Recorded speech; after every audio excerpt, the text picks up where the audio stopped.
students, how are you? This is here Hafiz Ali Bahadur. Welcome to Akram Science Academy. You are watching now my YouTube channel Chemistry with Hafiz Ali Bahadur. आज हम जो topic discuss करेंगे वो FSC part 1 chapter number 1 basic concept है। इसका first topic है introduction of atom. Atom को हम देखेंगे। एटम क्या होता है? एटम बेसिकली होता है smallest particle of an element. Element का एक छोटा सा जर्रा है, smallest particle of an element. अब जब एलिमेंट का नाम आ गया है तो एलिमेंट का भी जानना जरूरी है। तो एलिमेंट क्या होगा? What is element? क्योंकि अक्सर बच्चों को ये कंफ्यूजन रहती है कि एलिमेंट एटम में क्या फ़र्क है। अब जब बेसिक चीज़ें आना शुरू हो जाएंगी बच्चों आपको, तो आप इसकी हिस्ट्री और जो अंडरस्टैंडिंग है केमिस्ट्री की अच्छी तरह पढ़ सकते हैं और देख सकते हैं। तो एलिमेंट हम कहते हैं एक सब्सटेंस है। क्या है? एक सब्सटेंस है, एक स्टफ है, एक सब्सटेंस है विच आर, जो किससे बना होता है? Which are made of, which are made of same atom. ये बात बहुत अहम है। सेम एटम्स, एक जैसे एटम्स जब मिलेंगे तो याद रखना है एलिमेंट बनेगा। इसकी एग्जांपल मैं यूं दिया करता हूं कि एक गंदम का ढेर है, एक जैसी गंदम है, दिस इज ए एटम। एक जर्रा अगर गंदम का उठाया जाए तो हम उसको क्या कहेंगे कि ये एक एटम है। और सारा जो गंदम का एक जैसा ढेर है उसको हम क्या कहेंगे? उसको हम ये कहेंगे कि ये क्या है? ये एलिमेंट है। अगर गंदम का ढेर में हम क्या डाल दें? कुछ चावल डाल दें, मिक्स कर दें अच्छी तरह, तो क्या ये एलिमेंट रहेगा? क्या ख्याल है आपका? नहीं, यकीनन नहीं रहेगा। फिर क्या बन जाएगा? याद रखना है, बेसिक चीज है, जब भी एलिमेंट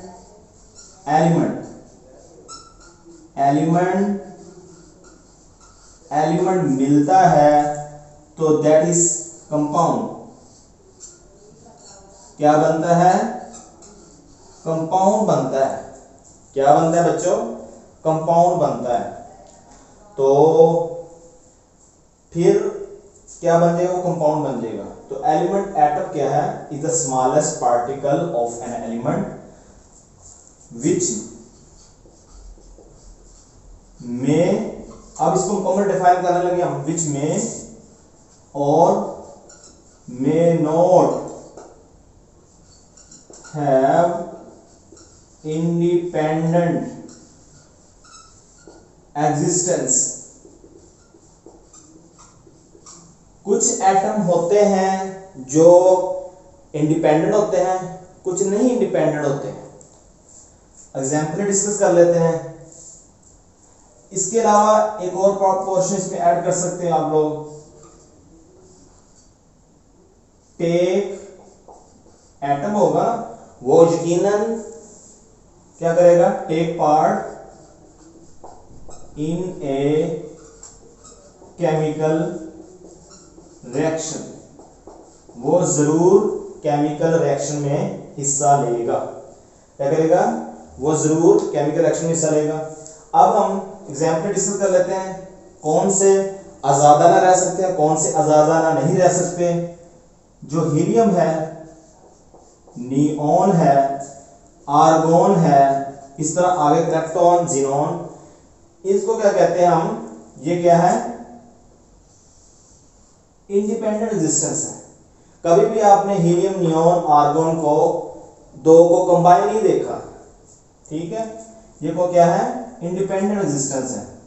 और जो इंडिपेंडेंट एग्जिस्टेंस नहीं है वो कौन से है? Oxygen, hydrogen, this is nitrogen, ये हो सकते हैं। तो अभी तक हमने देखा है एटम क्या होता है, मैं रिपीट कर रहा हूं, atom is the smallest particle है। किसका पार्टिकल है? एलिमेंट का। अब एलिमेंट क्या चीज है? एक सब्सटेंस है which are made of same atoms, जो सेम एटम से मिलकर बनते हैं, ठीक है, सेम एलिमेंट। अगर एलिमेंट डिफरेंट हो जाए तो फिर हम कहते हैं कंपाउंड बन गया। क्या बन गया है? कंपाउंड बन गया। तो यहां से एक और कंफ्यूजन होती है बच्चों को, कंपाउंड भी मैंने बता दिया, अब इसके साथ मॉलिक्यूल का थोड़ा सा चक्कर आ जाता है कि मॉलिक्यूल क्या होता है, उसको भी देख लेते हैं, फिर हम टॉपिक की तरफ आएंगे। What is molecule? याद रखना है बच्चों, ये होता है group of same kind of atoms. ये क्या होता है बच्चों? ये ग्रुप होता है सेम काइंड ऑफ एटम्स। जिस तरह हाइड्रोजन जब मिलते हैं तो ये किस फॉर्म में होते हैं? H2 फॉर्म में होते हैं। This is a molecule. याद रखना ग्रुप है of same kind of atom. Atom भी लिख सकते हो या इस यहां पे आप एलिमेंट भी कह सकते हो। सेम काइंड ऑफ एलिमेंट होना चाहिए। तो ये क्या है? This is a element, this is element, also atom, ठीक है। तो इसके अलावा कंपाउंड क्या होता है? एक और कंफ्यूजन है, same kind of atom element भी हो सकते हैं और डिफरेंट भी हो सकते हैं। क्या हो सकते हैं? डिफरेंट। अब एक NaCl है, एक किसी चीज में NaCl है हमारे पास, NaCl, काफी सारे NaCl आ गए। तो ये क्या है? ये एक एलिमेंट है, ये एक एलिमेंट है। जब ये दोनों मिलेंगे ये मॉलिक्यूल भी कहलाएगा और ये कंपाउंड भी कहलाएगा। कंपाउंड की डेफिनेशन क्या होती है? ग्रुप ऑफ सिर्फ और सिर्फ डिफरेंट लिखेंगे यहां पर, डिफरेंट काइंड ऑफ एलिमेंट। और ये क्या होगा? ये NaCl मॉलिक्यूल भी है, क्योंकि हमने डेफिनेशन में लिखा है group of same kind of element भी हो सकते हैं और डिफरेंट एलिमेंट भी हो सकते हैं। तो ये क्या हुआ? NaCl molecule, also compound. हाँ, इसके मतलब क्या ख्याल है? Oxygen, nitrogen, this is a compound? Not, नहीं, ये भी नहीं कंपाउंड। ओनली क्या है? ये मॉलिक्यूल क्या है? मॉलिक्यूल। क्योंकि हमने कंपाउंड के डेफिनेशन में सिर्फ डिफरेंट एलिमेंट का होना जरूरी कहा है। और याद रखना है, जब एलिमेंट मिलता है ना, एलिमेंट मिलता है तो उसकी प्रॉपर्टी डिफरेंट हो जाती है जब कंपाउंड बनता है। डिफरेंट। जिस तरह ऑक्सीजन एक क्या है? ऑक्सीजन एक मॉलिक्यूल है, हाइड्रोजन के साथ मिलता है, क्योंकि ऑक्सीजन एक एलिमेंट है, लेकिन ये क्या करता है? अकेला नहीं रहता, ऑक्सीजन मॉलिक्यूल की फॉर्म में रहता है, ठीक है। जब ऑक्सीजन हाइड्रोजन से मिलेगा, ये गैस है, तो क्या बन जाएगा? वाटर बन जाएगा। तो आपको बहुत अच्छी तरह पता है कि वाटर क्या होता है? वाटर होता है लिक्विड। इसकी प्रॉपर्टी डिफरेंट होगी, केमिकली गैस की प्रॉपर्टीज और है और लिक्विड की और है। यहां तक क्लियर हो गया? अब इसकी हिस्ट्री की तरफ आ जाते हैं। हिस्ट्री क्या है इसकी?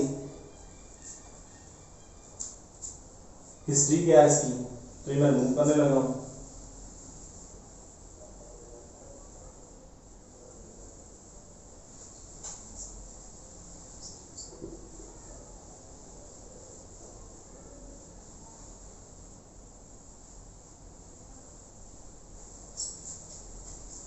हिस्ट्री की जानब आ जाते हैं रोज। अब हमने जो पढ़ी हुई चीजें यहाँ पे काम आएगी। सबसे पहले काम जो फलसफा दिया, जो एक तसव्वुर दिया, वो ग्रीक फिलोसोफर, जिनको यूनानी फिलोसोफर भी कहते हैं, यूनानी फिलोसोफर भी कहते हैं, इन्होंने तसव्वुर दिया कि एटम उस चीज को कहते हैं कि अगर एक जर्रा ले लें, उसको डिवाइड करते रहें, एक एटम को डिवाइड करें, बेसिक रीच तक पहुंच जाए, बेसिक यूनिट तक, आगे तकसीम ना हो, आगे डिवीजन ना उसकी, उसको कहते थे यूनानी फिलोसोफर दिस इज एटम। तो सबसे पहले जो काम है, डेमोक्रिटस ने लफ्ज़ बताया जो एटम का, ये लफ्ज़ ग्रीक वर्ड है एटम का, जो लिया गया है एटोमोस, जिसका मतलब ही होता है इंडिविजिबल। क्या होता है? इंडिविजिबल, आगे तकसीम नहीं हो सकता, आगे पार्टिकल तकसीम ना हो। इन्होंने कहा, डेमोक्रिटस साइंटिस्ट ने, कि ये क्या है? इंडिविजिबल, एटोमोस से लफ्ज़ निकला है, जिसका मतलब होता है इंडिविजिबल, आगे तकसीम ना हो। लेकिन अब आपने पढ़ा होगा छोटी क्लासेस में कि यूनानी फिलॉसफी का नजरिया था, दुनिया जो वजूद में है वो 4 चीज़ों से वजूद में ही है, आग, हवा, पानी और मट्टी। तो 4 एलिमेंट लफ्ज़ सुना होगा आपने, 4 एलिमेंट से वजूद में ही है। तो जब इसकी हिस्ट्री चेक की गई 17वीं सेंचुरी में, कंपोजिशन, क्वांटिटेटिव स्टडी किया गया, कंपोजिशन ऑफ मैटर को उठाया गया, कंपोजिशन ऑफ मैटर की कंपोजिशन देखी गई, तो 2 चीज़ों का पता चला हमें। कितनी चीज़ों का पता चला? 2 चीज़ों का पता चला। पहला, few elements are the component of different substance. कुछ ऐसे डिफरेंट सब्सटेंस मैटर मिले जिसमें एलिमेंट रिपीट हो गए थे, जिस तरह है, ये क्या है? वाटर है, कार्बन डाइऑक्साइड है, C6H12O6 ग्लूकोज है। देखो ऑक्सीजन, ऑक्सीजन, ऑक्सीजन, ठीक है। Few elements are the components of different substance के अंदर। और दूसरी चीज यहां से ये मिली, how elements are combined to form compounds. Element किस तरह मिलते हैं? याद रखना एक और चीज, जो कंपाउंड बनता है ना, फिक्स रेशियो से बनता है, खास रेशियो होती है, उससे बनता है, ठीक है। तो ये यूनानी फिलोसफर का नजरिया था ना, आग, हवा, पानी और मट्टी, तो पानी को भी वो क्या तस्वीर करते थे? एलिमेंट तस्वीर करते थे, क्योंकि उन्होंने 4 एलिमेंट अनासर से मिलकर बना है, दुनिया बनी है। तो पानी को पहले डेमोक्रिटस से 16वीं और 17वीं सदी से पहले क्या तस्वीर करते थे? वाटर को, कि पानी एक एलिमेंट है। जब इसकी कंपोजिशन देखी गई ना, कंपोजिशन ऑफ मैटर देखा गया, तो हमें पता चला ये इस पर भी होती है और हाइड्रोजन पर कुछ होती है, और साथ ही ऑक्सीजन पर। 2 डिफरेंट एलिमेंट्स के अंदर है, ठीक है। तो इससे हमें पता चला ये किस तरह है। Few elements are the component of different substance. कुछ एलिमेंट ऐसे हैं जो डिफरेंट सब्सटेंस में मिले, जिस तरह मैंने बताया, इस तरह ऑक्सीजन, ऑक्सीजन, ऑक्सीजन। और इससे हमें यह भी पता चला कि एलिमेंट्स को किस तरह कंबाइन होते हैं और कंपाउंड बनाते हैं। पहले ये फलसफा नहीं था, ठीक है। इसके बाद जो पुख्ता तस्वीर दिया वो जॉन डाल्टन ने दिया। जॉन डाल्टन का नजरिया देख लें, पढ़ लें। All matter is composed of atoms of different element. जो मैटर ना तमाम, वो डिफरेंट एलिमेंट के एटम पर मुश्किल होते हैं। हमेशा याद रखना है, कंपाउंड जो मैटर बनता है वो एलिमेंट से बनता है। डिफरेंट एलिमेंट मिलेंगे तो मैटर, हर एलिमेंट का मैटर डिफरेंट होता है, ठीक है। और इनकी प्रॉपर्टी भी डिफरेंट हो जाती है, डिफर इन देयर प्रॉपर्टीज। जिस तरह ये बताया, ये गैस है, ये गैस है, जब मिलता है तो ये वाटर बनता है। क्या बनता है? वाटर बनता है। तो ये एक तस्वीर दिया जॉन डाल्टन ने। और लास्ट पे एक बहुत ही अच्छी हिस्ट्री है, बहुत ही अच्छा काम किया है। स्वीडिश साइंटिस्ट था जे बर्जेलियस, इसने बहुत अच्छा काम किया। पहली इसका काम है, इसने क्या दिया, डिटरमाइन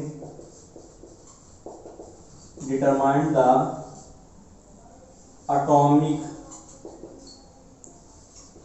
masses, क्या किया, determine the atomic masses of element के एटॉमिक masses निकाले। दूसरा इसका काम है, सिस्टम दिया इसने,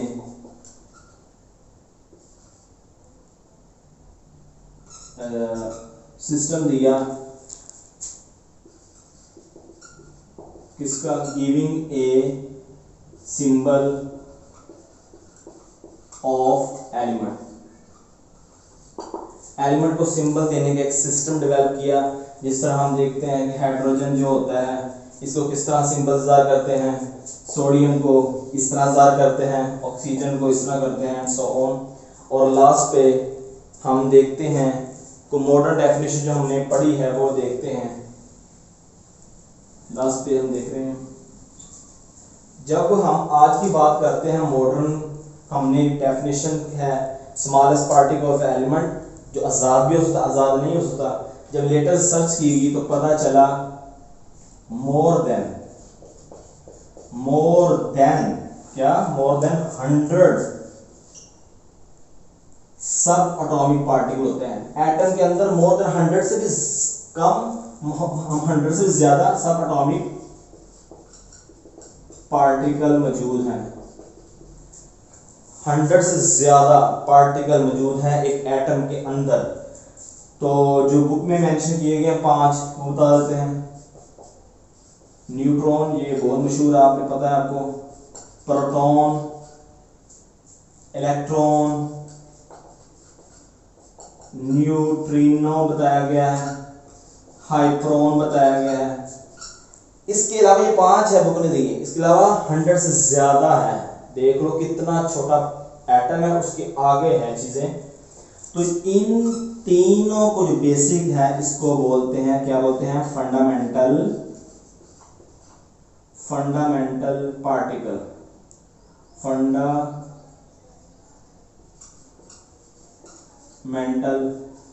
पार्टिकल जो बेसिक है ना, जिसका बेसिक काम है एटम के अंदर, वो तीनों का है, बाकी मौजूद है।